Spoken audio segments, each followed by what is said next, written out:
Olá pessoal, no vídeo anterior aprendemos sobre as regulamentações de segurança no trabalho com o uso de agrotóxicos, sua toxicidade, armazenamento e transporte. Nesse vídeo continuaremos a falar sobre essas regulamentações de segurança estabelecidas pela NR31. Vamos começar falando de forma breve sobre o meio ambiente e resíduos. Os resíduos gerados nos processos produtivos devem ser eliminados dos locais de trabalho, seguindo procedimentos adequados que não provoquem contaminação ambiental. As emissões de resíduos para o meio ambiente devem estar de acordo com o estabelecido na legislação. Tanto os resíduos sólidos como os líquidos de alta toxicidade, periculosidade, alto risco biológico e os resíduos radioativos deverão ser dispostos com o conhecimento e a orientação dos órgãos competentes e mantidos sob monitoramento. Falei aqui de forma simplificada para entenderem que deve ser feito um controle ambiental quanto aos resíduos. Os empreendimentos rurais devem ter planos de manejo adequados e detalhados para o tratamento dos resíduos gerados na produção. Outra coisa importante na segurança do trabalhador rural é a ergonomia. Como já dito em aula anterior, vale relembrar, a ergonomia é o estudo científico das relações entre o homem e o ambiente de trabalho ou convívio visando a segurança e saúde do corpo.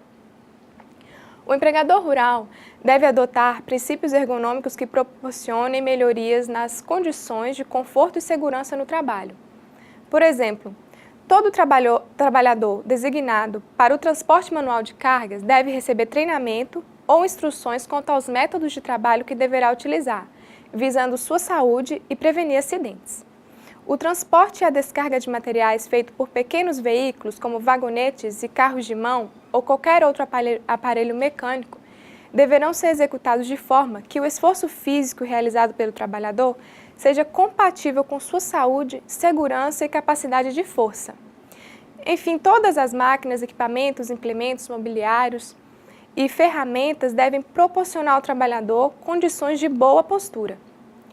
Quanto ao uso de ferramentas manuais no trabalho rural, o empregador deve disponibilizar gratuitamente ferramentas adequadas ao trabalho e às características físicas do trabalhador, substituindo sempre que necessário essas ferramentas. Elas devem ser seguras e eficientes, utilizadas exclusivamente para os fins a que se destinam e mantidas em perfeito estado de uso. Os cabos das ferramentas devem permitir boa aderência em qualquer situação de manuseio, possuir formato que favoreça a adaptação à mão do trabalhador e ser fixados de forma a não se soltar acidentalmente da lâmina. As ferramentas de corte devem ser guardadas e transportadas em bainha e mantidas afiadas.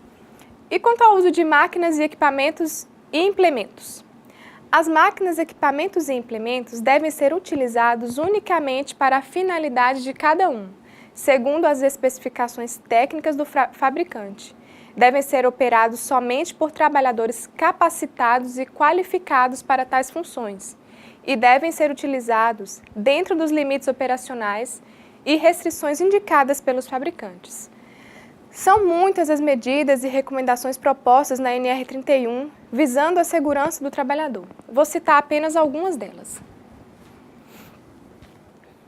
Os manuais das máquinas, equipamentos e implementos devem ser mantidos no estabelecimento, devendo o empregador dar conhecimento aos operadores do seu conteúdo e disponibilizá-los sempre que necessário.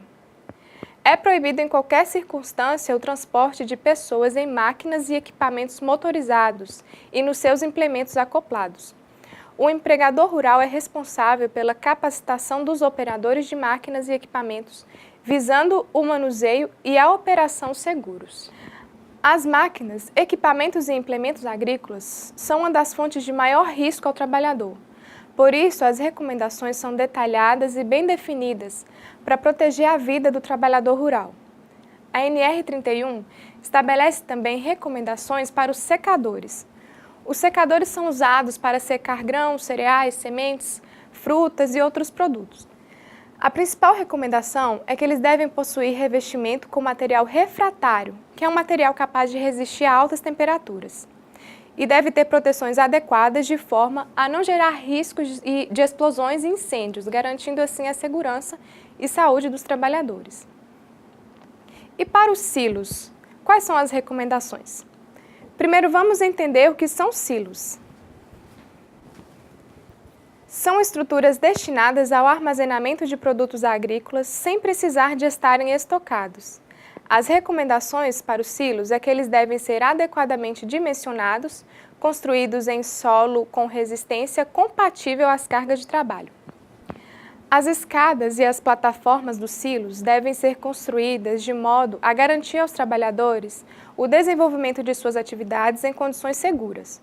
O revestimento interno dos silos deve ter características que impeçam o acúmulo de grãos, poeiras e a formação de barreiras.